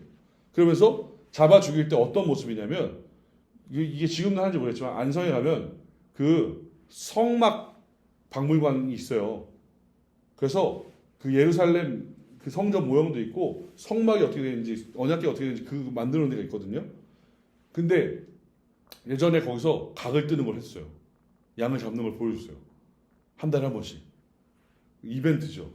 네, 근데 죽일 때 소리 안 나게 한 번에 탁 하고 죽이는, 안 그래요. 데리고 가서 잡기 전부터 울고 난리 납니다. 매 하고 긋고 그 할 때도 소리 나요. 그럼 소리 나죠. 그 울음소리 들리죠. 잡으면 가만히 있습니까? 예, 목은 잘렸지만 몸이 파닥파닥거렸어요. 가죽 다 떼죠. 장기들 다 꺼내야 되죠. 피가 낭자합니다. 듣고 보고 그것을 느꼈단 말이에요. 그 잔혹한 것을 계속 봄으로, 이 잔혹한 것을 대신함으로 이것만큼의 그런 고통스러운 것으로 인하여 내 죄가 사해졌다는 것이단 말이에요. 그냥 죽이지 않고 어떻게 했어요? 안수했어요. 원래 안수의 개념은 뭡니까? 내 것을 여기다가 부어주는 거거든요. 내 죄를 여기다 전가시키는 일인 거예요. 이 일들을 계속 반복적으로 했지만 한 번에 끝나지 않고 이 고통스러운 일들을 계속해서 반복하면서 죄가 사해졌다고 얘기하는 그런 어떤 일련의 의식이었지만 사람이 무뎌지지 않습니까? 계속 보면 안 그래요. 그러니 하나님 앞에 가는 그 제사의 형식이 하나님 앞에 죄스러운 일들이 되기 시작했어요. 그냥 의례 당연하게 매번 가는 것처럼, 야 비둘기 하나 잡아, 이런 식이 된 거죠. 그 불완전한 그 구약의 제사를 한 번에 인간적인 방법으로 하나님께서 주셨지만 완전하게 해석할 수 없는, 완전하게 해결할 수 없는 그것을 예수 그리스도, 죄를 알지도 못하시는 그분으로 말미암아 단번에, 그 예수님이 십자가상에서 죽으심으로 말미암아 단번에 완전하게 해결하신 거예요. 그래서 유한했던 그것을 무한하신, 그 다함이 없으신 하나님의 아들이신 예수 그리스도가 죽으심으로 우리에게 그 십자가의 은혜를 베풀어 주시게 되었다는 것입니다. 그래서 이것이 성자 하나님 예수 그리스도의 그 우리를 향한 은혜의 모습이라는 거예요. 곧 이것은 하나님의 사랑의 은혜의 모습인 것이죠. 같은 것입니다. 저는 이때 이거 각 뜨는 걸 한번 봤거든요. 근데 저는 그냥 그게 너무 싫었어요. 매 하고 우는 게 너무 싫었어요. 계속 울고 있는 게. 네. 참 신기해요. 그런데 이사야서 53장에 보면 도살장에 끌려가는 양과 같았으나 소리를 내지 않으셨다 그랬어요. 이게 다른 거예요. 이런 차이들을 여러분들이 나중에 성경을 보시면서 좀 보시면 더 재밌을 거예요. 자, 그리고 예수님의 속죄사역과 더불어서 이제 우리의 성령 하나님, 이 성령의 사역, 이거 무엇입니까? 사랑의 관계 속으로 회복시키시려고, 우리를 죄로부터 건지시려고 회복의 은총을 덧입히시는 거예요. 그럼 무엇이냐? 그 예수 그리스도의 십자가가 믿어지게 하는 것, 그 예수 그리스도의 십자가로 말미암아 살아가게 하는 것, 그것이 바로 이 성령의 사역, 성령의 은혜라는 것입니다. 곧 하나님의 사랑의 사역과 예수 그리스도의 십자가의 사역과 다 같이 있다 있는 것이에요. 그래서 한 분이시며 삼위이신 그분이 각각의 모습으로 한 분 하나님으로서 우리 삶 가운데 베풀어 주신 은혜를 우리가 그렇게 설명하는 것이죠. 특별히 우리 고린도후서 한 번 더 찾아볼 때 5장 17절이에요. 앞에 위로 좀 더 올라가시면 되는데 21절에서 이 말씀을 여러분들 굉장히 많이 하죠, 우리가. 자, 한번 읽어볼까요? 시작. 그런즉 누구든지 그리스도 안에 있으면 새로운 피조물이라. 이전 것은 지나갔으니 보라 새 것이 되었도다. 아멘. 자, 여기가 이게 카이네크티시스라는 말을 쓰는데 성령의 중생케 하시는 역사예요. 성령의 중생케 하시는 역사. 왜요? 그리스도 안에 있는 것인데 그리스도 안에 있게 하시는 것은 성령의 역사입니다. 그런데 이 성령의 역사가 그러면 성령이 우리 안에 먼저 내주하시고 그리스도를 믿게 하시는 것인가? 동시에 일어난다고 제가 말씀드렸잖아요. 예수를 믿는 가운데 성령의 계심으로 말미암아 예수를 믿는, 이것이 우리의 산술적인 시간의 계산으로 역학적인 관계로 해석되지 않습니다. 성령이, 하나님이, 예수 그리스도가 동시에 함께 역사하시는 것이기 때문에. 그런데 보세요. 그리스도 안에 있으면 새로운 피조물이에요. 이전 것이 지나가고 새 것이 되었어요. 새 것이 되었다는 것이 이게 우리가 스스로 변했다가 아니라 변하게 되었다는 겁니다. 외부적인 작용이라는 거예요. 즉 이전 것을 지나가게 하시고 새 것이 되게 하신 성령의 역사가 있다라는 것이에요. 거듭남, 중생. 그래서 이전 것이 지나가고 새 것이 되게 하면서 그 가운데 우리 가운데 무엇이 생기냐? 믿음이 생기는 거예요. 믿음. 그럼 그 믿음은 무엇을 수반하느냐? 회개를 수반합니다. 반드시.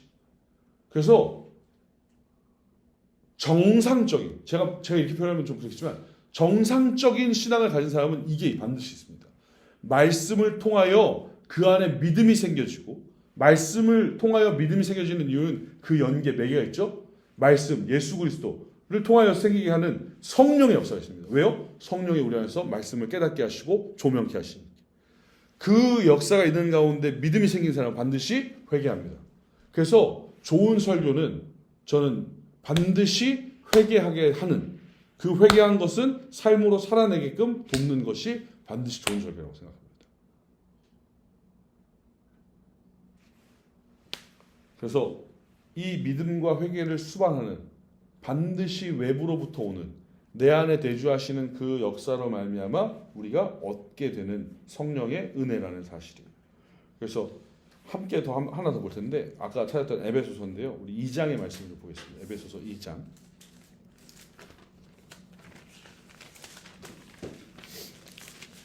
중등부 애들도 잘 찾아요. 찾으면 점수 줍니다.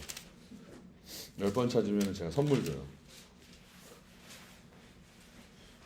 자, 2장 1절로부터 5절까지 한번 볼 텐데요.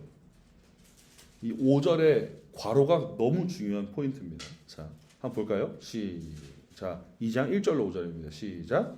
그는 허물과 죄로 죽었던 너희를 살리셨도다.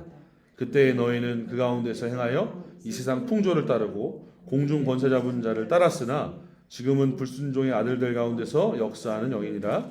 전에는 우리도 다 그 가운데서 우리 육체의 욕심을 따라 지내며 육체와 마음에 원하는 것을 하여 다른 이들과 같이 본질상 진노의 자녀였더니 긍휼이 풍성하신 하나님이 우리를 사랑하신 그 큰 사랑으로 인하여 허물로 죽은 우리를 그리스도와 함께 살리셨고 너희는 은혜로 구원을 받은 것이라. 아멘. 이것이 삼위 하나님의 역사가 모두 드러난 것입니다. 특별히 마지막에 중요하다고 말씀드렸던 것은 너희는 은혜로 구원을 받은 것이라. 우리가 한 것이 아니라 하나님의 사랑을 회복시키시려는 예수 그리스도로 그것을 확증시키시려는 그것을 믿게 하시는 성령의 역사. 이 모든 것이 함께 있을 때 우리가 은혜로 구원을 받게 된다는 사실을 믿는 것이에요. 이 내용이 너무나도 중요합니다. 특별히 여기서 여기 보시면 허물로 죽은 우리라고 그랬어요. 제가 기도할 때 우리 장로님들이나 막 대표기도 하시는 분들이 쓰지 않기를 바라는 표현 중에 하나인데 허물과 죄로 죽을 뻔했던 죄로 인해 죽을 뻔했던 죽을 수밖에 없는 죽었어요. 우리는 죽었다 살아났습니다.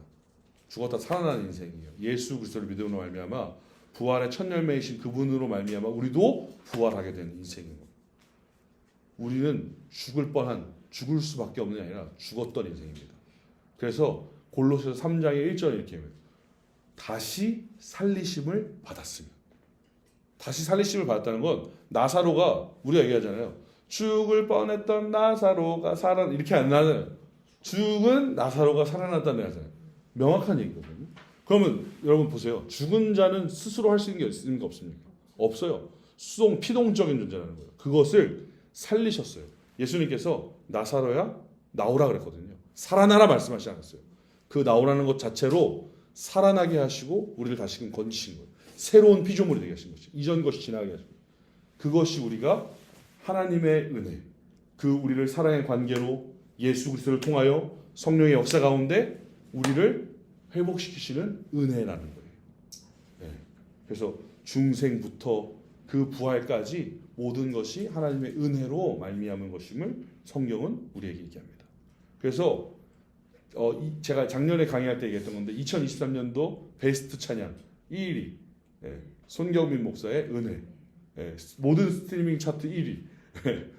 아마 내가 봤을 때 차를 사도 벤틀리 샀을 텐데 제가 그걸 들었는데 제가 친한 목사님이 그 방송 일을 하셨었거든요. 네, 음악 PD였어요. 음악 PD.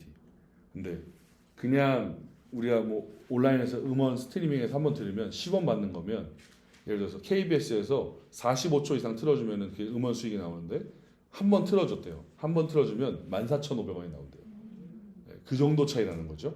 예, 그런데 뭐 아무튼 2024년에 가장 성도들이 많이 들었다니까 KBS에서는 안 나왔어도 엄청 나왔겠죠. 예, CTS에서 나와서 아무튼 그 은혜가 굉장히 큰데 거기 보면 가사가 있잖아요. 모든 것이 은혜, 은혜였어. 이게 말할 수 있는 게 이 얘기를 명확하게 할 수 있으면 그 말을 해도 됩니다. 그런데 그냥 내가 살았어 은혜야. 이거는 반쪽짜리예요. 내가 뭐가 은혜인지에 대해서 정확하게 얘기하려면 죽었던 나를 하나님의 사랑 가운데 다시 회복시키시려고 만세전에 택하시고 정하신 대로 나를 향한 계획을 당신의 주권대로 이루시기 위해 당신의 사랑하는 아들 예수 그리스도를 십자가에 달려 죽이시고 그 죽으심으로 말미암아 그 예수를 믿게 하는 성령의 역사로 우리가 죽었던 우리를 다시 살리심, 중생하게 되는, 거듭나게 되는 그 놀라운 은혜를 경험했다. 이게 진짜 은혜의 본질이라는 거죠. 그러니까 그 앞에 가사들이 딱딱딱딱 이해가 될 수 있어요. 근데 그 앞에가 가사는 참 좋다. 근데 왜 그런지 모른다 그러면 다시 봐야 되는 거예요. 다시 본인의 신앙을 점검해야 될 필요가 있는 것입니다. 그래서 하나님의 자녀들을 위해서 하나님의 은혜를 계속해서 우리에게 불러주시는데 특별히 그 은혜는 그냥 한번 받고 끝나지 않고 신자의 모든 삶의 여정 가운데 영향을 미칩니다. 특별히 제가 참 좋아하는 책이 있습니다. 성경 다음으로 저도 많이 읽은 책입니다. 제가 47번 읽었거든요. 작년까지. 지금 48번째 읽고 있습니다. 저희 중등부 애들하고 같이 또 하기 위해서. 중등부 저희 학생 임원들이 있는데 저희 학생 임원들은 제가 교육을 하려고 했더니 이놈 새끼들이 다 학원을 다녀가고 날짜를 맞추기 힘든 거예요. 이 5명 모아놓는 주일날밖에 안 돼요. 주일날 내가 바쁘다. 안 된다. 그래서 교육을 하기 위해서 아이들에게 한 달에 한 번씩 책을 읽고 제가 주제를 주고 그 주제에 맞춰서 소감을 저한테 써내야 됩니다. 정확하게 말하면 에세이를 써야 돼요. 200자 원고지 5매, 1000자, 자필, 무조건 자필이에요. 타이프 절대 안 된다 그랬어요. 근데 첫 번째 책이 철로 역정입니다. 존 버니의 철로 역정. 왜 중요하느냐? 구원받은 성도는 떨어진다는 생각을 하는 사람들이 굉장히 많습니다. 그런데 개혁신학을 가지고 있는 사람이 역으로 볼 때는 어떻게 설명하냐면 저 사람은 구원받지 않았다가 맞는 거예요. 저 사람은 구원받은 인생이 아니라는 거예요.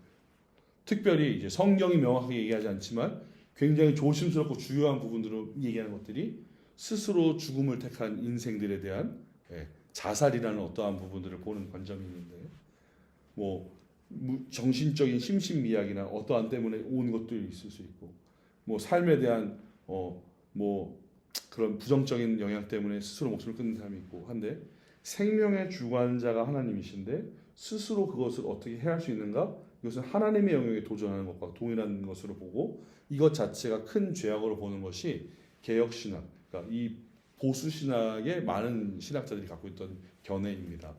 그렇기 때문에 이것을 말할 때 굉장히 조심스러운 부분들이 있는 것처럼 보이는데 이렇게 얘기하는 것이죠. 더 명확하게 얘기합니다. 구원받은 인생은 자살할 수 없다 라고 얘기하는 것이죠. 그러니까 한편으로 이걸 거꾸로 해석하면 자살한 사람은 구원받지 않은 인생이다 이렇게 얘기할 수 있는 것인데 이것은 죽어보지 않았기 때문에 저도 항상 이게 제 신학으로는 제가 정리하고 있지만 제가 항상 이렇게 천국에 가서 구경하고 싶은 것 중에 구경이라고 그러지만 궁금해하고 물어보고 싶은 예수님이랑 이렇게 Q&A 할 수 있으면 근데 뭐 Q&A 할 필요도 없습니다. 왜요? 그때 되면 우리가 하나님과 같이 되는데 왜 하나님에 대해서 이해하지 못하겠습니까? 그렇기 때문에 하는데 신자의 모든 삶 가운데 구원받은 성도는 그 구원에서 떨어지지 않습니다. 이게 튤립교회 우리 하반기 할 때 튤립교회 이제 마지막에 나오는 성도의 견인이라는 것인데 정확하게 말하면 성도의 인내라는 표현이 더 명확합니다. Perseverance of Saint라는 단어를 쓰거든요. Perseverance는 여러분 화성으로 쏘아올린 무인 우주선 로봇 탐사선의 1호 이름이 Perseverance입니다. Perseverance가 인내라는 거예요. 견디다는 거예요. 외부적인 압력과 고통과 무언가부터 견디다라는 표현입니다. 근데 성도가 그렇게 견뎌야 된다는 거예요. 성도가 인내해야 된다는 거예요. 천성에 가기까지 우리가 그대로 있지 않도록 우리를 흔드는, 우리를 공격하는, 우리의 신앙을, 우리의 마음을 계속해서 뒤엎어놓는 그런 공격들이 있다는 것이죠. 그러나 시편 16편 6절, 7절, 시편 34편에도 말씀하셨듯이 하나님을 내 앞에 모신 그 인생은 엎드러지나 아주 엎드러지지 않아요. 그의 손이 붙들고 계시기 때문에. 즉 말했잖아요. 내가 구원을 설정한 인생이라고 한다면 잡았으니까 내가 힘들면 놓을 수도 있는데 그게 아니라는 거예요. 잡힌 상태에서 힘들면 어때요? 내가 발버둥을 칠 수 있겠죠. 아플 수 있겠죠. 근데 여기서 떨어지는 건 아니라는 거예요. 뭐 이렇게 표현은 그렇지만 롤러코스터 길이 있는데 롤러코스터 길이 막 이렇게 있는 가운데 이렇게 뒤에서 이렇게 잡혀가고 있는 겁니다. 잡혀. 저쪽에 가는데 가시덤불 쪽으로 가고 있어. 아, 나 피하고 싶은데 가시덤불 가는 거예요. 안 떨어져. 근데 대신에. 예. 네. 저 끝에 가서 그 황금에 그 천성에 그 꼬린정 갈 때까지 안 떨어진다는 거예요. 바람 불 수 있죠. 예, 추울 수 있죠. 예, 비가 칠 수 있죠. 그리고 위에서 막 밑에서 막 개들이 잡아 뜯으려고 막 신발을 물어뜯고 그럴 수 있죠. 근데 안 떨어진다는 거예요. 이 잡은 손 때문에. 이게 성도의 견인이거든요. 근데 그것을 해주시는 것이 은혜라는 것입니다. 특별히 성도의 견인은 계속되는 하나님의 은혜의 역사라고 보시면 돼요. 이 은혜가 끊어지지 않는 역사인 거예요. 계속해서 그 예수 그리스도를 믿는 믿음으로 말미암아 하나님의 자녀가 되는 그 순간, 중생하는 순간, 믿음으로 회개의 이름으로 내가 하나님의 자녀로 온전하게 나아가는 그 순간부터 이제 붙들고 가시는 거예요. 안 놓으시는 거예요. 성경에 보시면 아시겠지만 로마서 8장에 한번 볼까요? 로마서 8장 9절인데 저는 이렇게 막 교리적인 얘기할 때만 좀 흥분을 합니다. 예, 너무 이게 행복해요. 로마서 8장 9절이에요.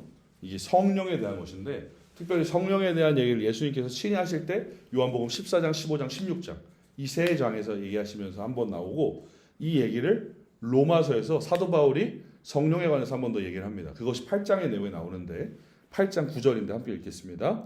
만일 너희 속에 하나님의 영이 거하시면 너희가 육신에 있지 아니하고 영에 있나니 누구든지 그리스도의 영이 없으면 그리스도의 사람이 아니니라. 우리 안에 성령을 주셨어요. 그리스도의 사람으로서 예수 그리스도의 영, 하나님의 영, 성령으로 말미암아 우리가 사는 사람이 되게 하셨어요. 그래서 어떻게 하시느냐? 26절이에요. 동일한 장 26절입니다. 함께 읽습니다. 시작. 이와 같이 성령도 우리의 연약함을 도우시나니 우리의 마땅히 기도할 바를 알지 못하나 오직 성령이 말할 수 없는 탄식으로 우리를 위하여 친히 간구하시느니라. 27절도요. 마음을 살피시는 이가 성령의 생각을 아시나니 이는 성령이 하나님의 뜻대로 성도를 위하여 간구하심이라. 아멘. 자, 우리가 기도할 때 들으시고 응답하시는 분이 하나님이시잖아요. 우리가 이미 구하지 않아도 우리가 기도하는 것 이상으로 나의 간구하는 것 넘치도록 역사하시는 분이 하나님이시거든요. 그런데 그 하나님이 우리 안에 간구하시는 것을 아시는데 간구하시는 이를 통해서 말씀하시는 것조차 이미 그분의 뜻대로 아신다는 거예요. 그분이 누구예요? 성령이시라는 거예요. 그분이 우리 안에 계신다고요. 그래서 우리가 중생 이후에도 예수 그리스도를 믿는 그 믿음 이후에도 이 영적인 전쟁터, 이 땅의 세상을 살아가거든요. 세상은 주님이 다시 올 때까지 공중 권세 잡은 자, 마귀 사탄의 소나기에 여전히 있습니다. 그 가운데에서 우리가 계속해서 싸워야 되거든요. 그런데 아까 로마서 8장 9장에서 봤던 것처럼 내주하시는 성령의 역사, 즉 곧 하나님이신 성령 하나님이 우리 가운데 계심으로 계속되어지는 은혜가 있다는 거예요. 로마서 8장 26절 27절처럼 그분이 우리를 간구하시고 그분이 우리를 도우시고 요한복음 14장에는 이분을 파라클레토스, 변호사, 도와주는 조력자라고 우리를 설명합니다. 변호사, 여러분들 변호사 써보신 적 있으세요? 그런 일이 없으셔야 됩니다. 예, 굉장히 골치 아프고 굉장히 슬픈 일이 있을 때 변호사를 찾게 되거든요. 대부분 여러분 변호사 찾는 이유가 뭡니까? 우리의 능력껏 되지 않기 때문에 찾는 거예요. 우리의 손에서 해결이 안 되기 때문에 찾는 거거든요. 이 역할을 해주시는 분이 누구시다? 성령 하나님이시라는 것이죠. 그러면서 특별히 사탄의 시험이 계속해서 우리 삶을 흔듭니다. 사탄이 계속해서 우리를 도전합니다. 우리에게. 여러분 아시잖아요. 예수님께서 이거 잘 기억하셔야 돼요. 이거 여러분들 자녀들이 물었을 때도 여러분 잘 대답해 줘야 돼요. 이거 얼마 전에도 막 몇몇 분들이 설명을 잘못하셨는데 이런 얘기 하셨어요. 예수님께서 40일 동안 네. 40일 동안 광야에 계셨죠. 광야에 계셨죠. 그렇죠? 네. 40일 동안 금식하셨잖아요. 자, 예수님이 40일 동안 시험 받으셨습니까? 성경에 그렇게 안 돼 있거든요. 40일 40야를 금식하시고 난 뒤에 그 다음에 사탄이 와서 시험합니다. 예, 그거 잘 이해하셔야 돼요. 잘 맨날 헷갈리시는 분들이 많아서 예수님한테도 시험하러 와요. 육신의 몸을 입으신 그 예수님한테도 온다고요. 그러면서 제일 먼저 물어보잖아요. 배고프지? 야, 떡 만들어봐. 야, 떡 만들어봐. 너 할 수 있잖아. 근데 그때 말씀으로 이기시죠. 말씀으로 이기시죠.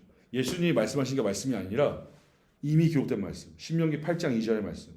야, 너네 광야에서 애들이 안 죽은 거 알아 몰라? 그때 애들이 그거 어떻게 살았어? 애들이 그냥 떡 먹고 사는 거야? 아니, 하나님의 은혜로 살았는데 하나님의 말씀 먹고 애들이 살았다. 떡으로만 사는 게 아니라 하나님의 말씀으로 사는 거다. 그렇게 해서 물리치셨잖아요. 그리고 높은 데 올라가는 것, 그리고 절하라고 하는 것, 다 하나님의 말씀으로 이기십니다. 그렇게 해서 말씀으로 우리 또한 동일하게 이겨야 돼요. 그리고 특별히 그 예수 그리스도께서 우리를 위하여서 지금도 하시는 일이 있기 때문에 우리가 그 안에서 시험과 도전에도 흔들리지 않는 확신을 갖고 살 수 있습니다. 왜요? 예수님께서 이 땅 가운데 모든 공생의 사역을 마치시고 승천하셨잖아요. 승천하신 다음에 뭐 하셨습니까? 그렇죠. 이게 매우 중요한 거예요. 이게 예수님이 우리를 위하여서 지금도 하나님의 보좌 우편에 앉아서 우리를 위하여 중보하시는, 기도하시는, 간구하시는 이십니다. 예수 그리스도 외에 하나님 우편에 앉아 다른 어떤 이가 우리를 위해서 간구할 수 있는 이가 있는가? 없다는 거죠. 근데 하나님 보좌 좌편에 누굴 만든 거예요? 마리아를 만든 게 가톨릭인 거예요. 예. 아니면 보좌 우편에 그걸 만든 게 그 가톨릭이 하는 일입니다. 그러니까 얼마나 이것이 큰 위로입니까? 특별히 이 위로를 가장 처음 누린 사람이 누구냐면 베드로였을 거예요. 제가 설교할 때 한번 설교 준비하다가 막 펑펑 운 적이 있는데 그때 뭐 전도사 시절이었으니까 더 그랬었는데 제가 전도사 때 설교를 4번밖에 안 했어요. 1년에. 제가 처음 사역하던 교회는 전도사한테는 강도권이 없기 때문에 설교를 시키지 않고 목회자 후보생으로서 이 목회자 후보생이 잘 성장하고 있는가를 확인시키기 위해서 담임 목사, 당회장의 허락하에 교회의 동의와 더불어서 공예배 시에 한 번 설교할 수 있는 그 헌법을 따라서 여름방학에 한 번, 겨울방학에 한 번 설교를 했거든요. 신학교 때. 그런데 제가 설교를 너무 하고 싶어 하니까 미치겠는 거예요. 막 죽겠는 거예요. 막 하고 싶었는데 목사님이 막 진짜 자중시키셨죠. 참으라고. 그러면서 일주일에 설교를 2번씩 쓰게 하셨어요. 하고 싶은 만큼 써라. 근데 쓰고 싶진 않은데 하고 싶은데 쓰고 싶진 않은데 그래서 담임 목사님이 주일날 하셨던 설교를 내 말로 바꿔서 쓰는 거 한 번. 그리고 내가 계속해서 묵상한 말씀. 전 지금도 맥체인을 하거든요. 그때부터도 맥체인. 제가 2010년부터 맥체인을 하고 있는데 맥체인 성경을 하면은 이 성경이 시줄 날추처럼 묶입니다. 엮입니다. 이 성경을 관통하는 그 기조를 보게 됩니다. 근데 중요한 건 작년에 봤던 말씀 올해 볼 때 또 달라요. 이게 진짜 참 감사한 일인데 그러니까 지금 맥체인 하고 있는 게 힘들어하시는 분들이 되게 많고 어려운 분들이 되게 많을 거예요.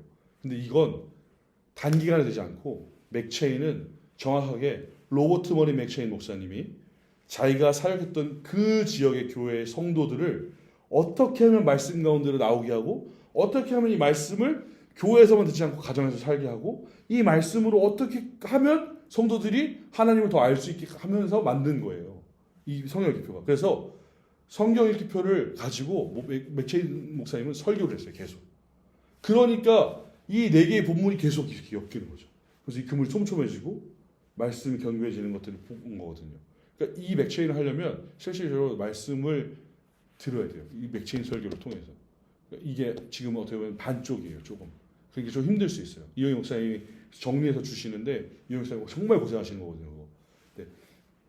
그것들을 하면 더 좋은데 아무튼 제가 그걸 하면서 매일같이 매주 한 편을 썼어요.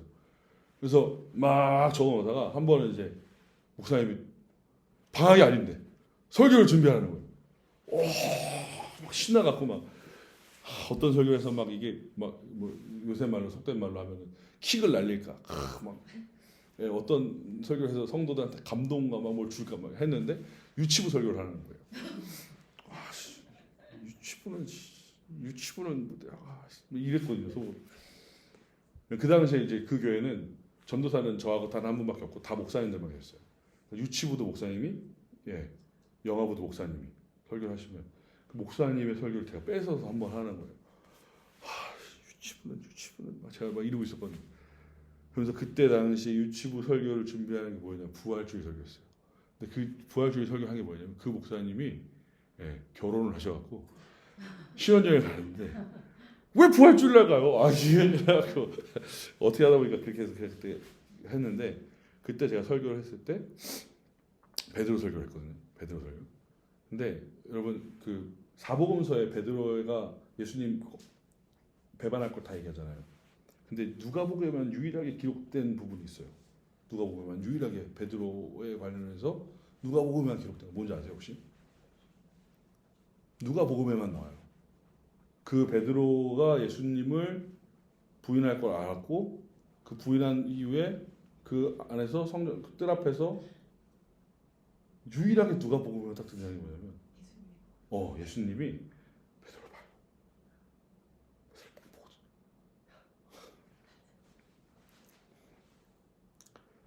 부인 딱 3번 부인했는데 그러고 딱 예수님이 베드로를 싹 보는 거예요. 근데 와 제가 그 설교 막 준비할 때 막 펑펑 울었었는데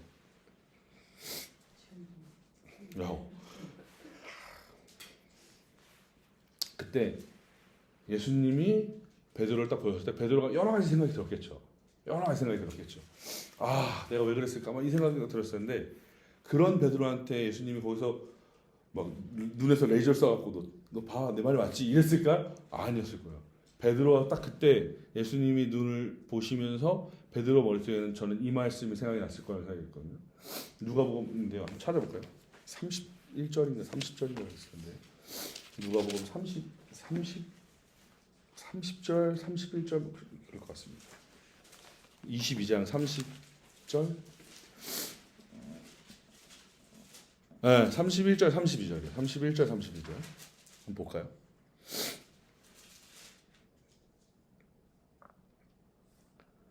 네. 31절 32절 한번 읽어볼까요? 같이 읽겠습니다. 시몬아 시몬아 보라 사탄이 너희를 밀 까부르듯 하려고 요구하였으나 그러나 내가 너를 위하여 내 믿음이 떨어지지 않기를 기도하였노니 너는 돌이킨 후에 내 형제를 굳게 하라. 잡히셨잖아요. 잡히셨고 모욕을 당하시는 과정이었고 그 중에 베드로가 그 사랑했던 제자가 참 그렇게 저버릴 걸 아셨지만 책망하실 수도 있고 훈계하실 수도 있고 그에게 다시금 더 꾸짖으셔서 더 다른 것을 깨닫게 하실 수도 있지만 베드로는 이 말이 기억났을 거라고 저는 생각이 듭니다. 야 봐라 너 그렇게 교만하게 얘기하더니 너 사탄이 너를 공격하려는 거 보지 않았느냐. 너를 밀 까부르는 거 보셨어요? 밀 터는 거 보셨어요? 진짜 바람이 쫙 날라면 별거 없어요. 그렇게 하려고 했으나 이 31절 중요해요. 그러나 내가 너를 위하여 내 믿음이 떨어지지 않기를 기도하였다. 잡히시는 순간에도 그뿐만 아니겠습니까?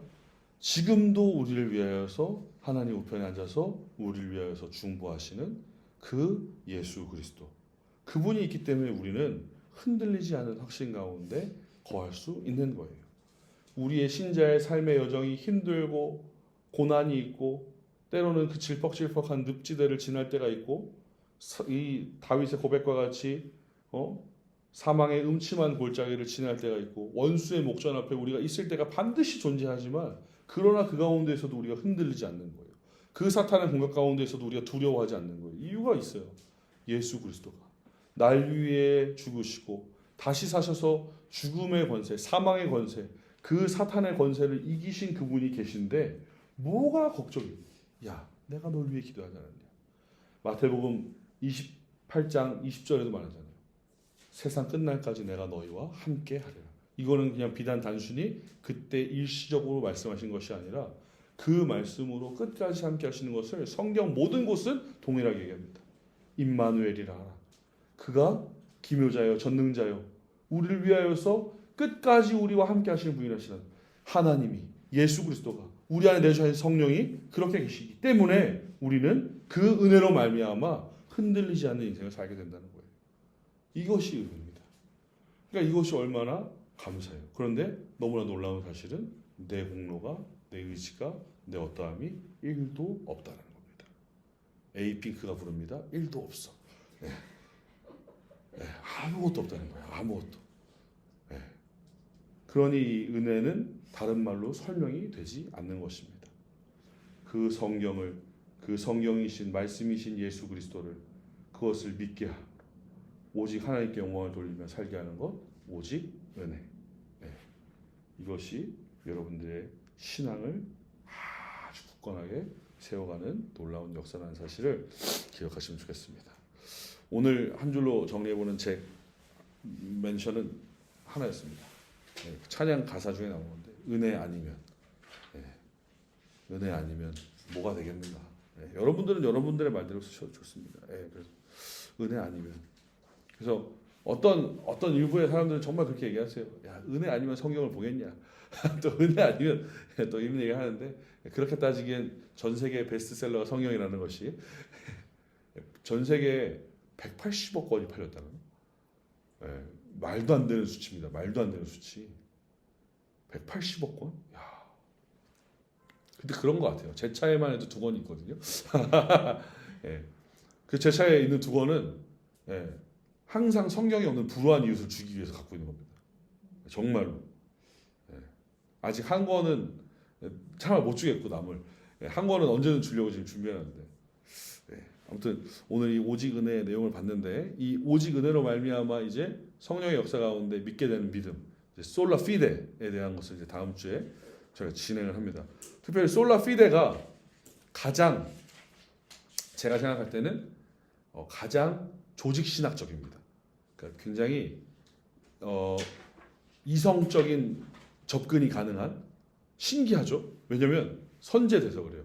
이 그라시아가 은혜가 선제가 되니까 믿음이 조직적인 그 성경으로 해석이 됩니다. 그래서 다음 주에는 저희가 솔라 피데에 대한 내용으로 같이 함께 살펴보도록 하겠습니다. 아무튼 오늘 또 강의의 시간을 바꿨음에도 불구하고 잘 들으셔서 너무 감사하고 베드로 곧 다가오는 부활주일에 또 설교를 하고 싶어져요. 이 본문을. 그러나 또 안 하겠죠. 제가 이게 나름의 자랑인데 저는 아직까지 동일한 본문으로 설교를 해본 적이 없습니다. 한 번도. 나름의 자랑입니다. 앞으로 할 일이 더 많아서 그렇겠죠. 자, 아무튼 오늘도 잘 들어주셔서 감사하고 한 번 더 읽어보시면 좋을 것 같고요. 오직 은혜 내 공로 없다 하나님 주권으로 예수 그리스도로 말미암아 성령 가운데 역사된 오직 은혜 그것을 잘 기억해 주시면 좋겠습니다. 네, 이것으로 강의를 마치겠습니다. 다들 수고하셨습니다. 감사합니다. 네, 감사합니다.